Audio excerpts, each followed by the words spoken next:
Good morning, I'm Keerthana Veerapandian and you're listening to MediaPlex News Radio. An apartment fire at the intersection of Wyandotte and Orlit last night has left one person displaced. Fire crews were called to Kencore's apartments at about 8 p.m. last night to respond to a fire on the 4th floor of the building. The fire was out by 9 p.m. and thankfully no one was injured. The Art Lab hosted a special weekend workshop in partnership with the Windsor fashion designer. Amos Johnson has the story. Local fashion designer Andel Lopez organized a fashion workshop at the Art Lab this weekend for children ages 8 to 15 years old. The participants are given 2 hours to design their own fashion accessories out of crafts and show off their creativity. The challenge is then followed by a photo shoot to capture their work. Samantha Walker is the owner of the Art Lab and has collaborated with Lopez on other workshops before. There really is something for everybody. It doesn't matter if you've never done art before, or if you want to start doing art again because you haven't done it in a while, or if you just want to have a fun night out with your friends, family. It's therapeutic. It's awesome. Lopez has organized other workshops in the past. However, this is her first time working with children. Past workshops have included hand sewing and knitting, with the main goal of bringing the community together. Future workshops for this month include an edible play and create for toddlers, tea tasting and blending, kids potion brewing, and freestyle painting.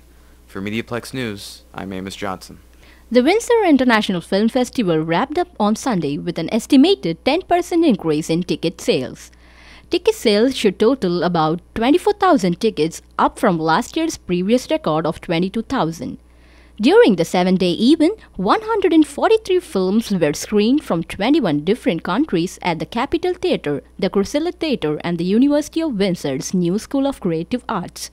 Organizers are looking to expand from 7 to 10 days for the festival's 15th anniversary next year. The Windsor Fall Fashion Festival took over the Water's Edge Event Center Saturday. As Sumandeep Kaur reports, it was a showcase of local designs. Fashion shows debut every season, particularly the spring, summer and fall-winter seasons. This is typical where the latest fashion trends are made. And Natalie Hartleb says that's what happened at the 3rd Annual Fall Fashion Festival in Windsor. It was created last fall, and it was created in order to showcase local boutiques and local designers and bring people out for a night of shopping local, supporting our local designers, and really checking out what the Windsor fashion scene has to offer. Models walked the catwalk dressed in the clothing created by various designers. Organizer LAK says there were nearly 10 designers taking part. We're really excited to have everybody here and showcase some local talent. Each model walks out wearing a specific outfit, which is usually planned based on the statement the designer wants to make about their collection.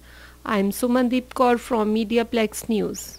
We've been pretty saturated with rain in Windsor, Essex over the past few weeks, but we haven't seen anything quite like the rain and wind out on Canada's east coast. More than 1,600 customers in Nova Scotia and 49,000 in New Brunswick have been left without power following storms this weekend. That translates to about 115,000 people who are currently in the dark. It is unclear how long it will take to restore power to the affected areas.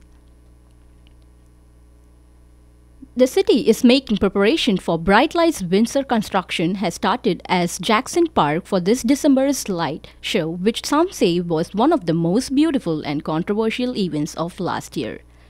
The park's entrance was fenced off today as city crews begin to assemble the tree. This will continue periodically until the lights are ready in the winter. City of Windsor Events and Initiatives Coordinator Michelle Stoddard says they are keeping some surprises for the grand opening of the lights, and she promises lots of new additions to the show this year.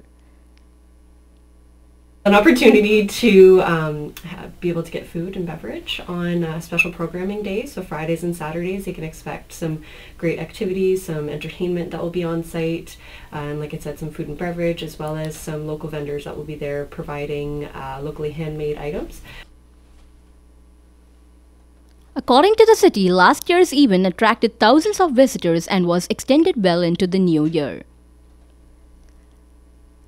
Windsor's native Stubby Clapp has just been hired as the first base coach of the St. Louis Cardinals. Clapp has been the manager of the AAA Memphis team for the past 2 seasons, winning back-to-back championships for the ball club. Clapp is in fact returning to St. Louis, having played with the Cardinals in 2001 during his 11-year professional career. Looking at the local sports, turning to weather, let's have a look at the 3-day forecast. Today we have a chance of showers and a high of 13. Tomorrow it's going to be rainy with a high of 13. Wednesday is going to be a mix of sun and cloud with a high of 7. Thank you for tuning in. I'm Keerthana Veerapandian and you're listening to MediaPlex News Radio.